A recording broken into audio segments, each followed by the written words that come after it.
just how difficult is chemical engineering? It's tough. Like I say, I think any engineering discipline requires a lot of sort of critical thinking and sort of maths and science abilities.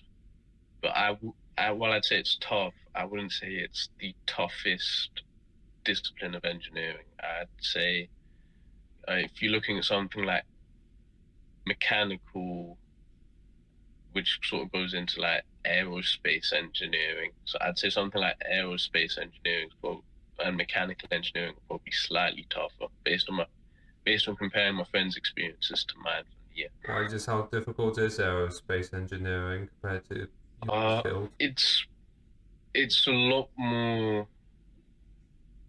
sort of higher level sort of maths and physics, but you're still trying to apply it to real world solutions. So so obviously there's one thing doing sort of maths for maths sake, which in itself is extremely difficult and challenging.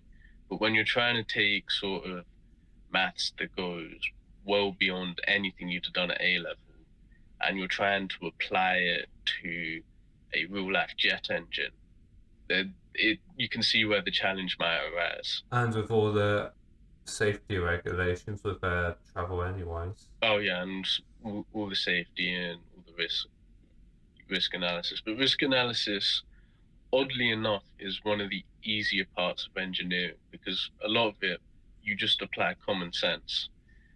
This so like say you have this hot chemical that that reacts really well with aluminium and you have aluminium pipes, what would be the correct health and safety thing to do?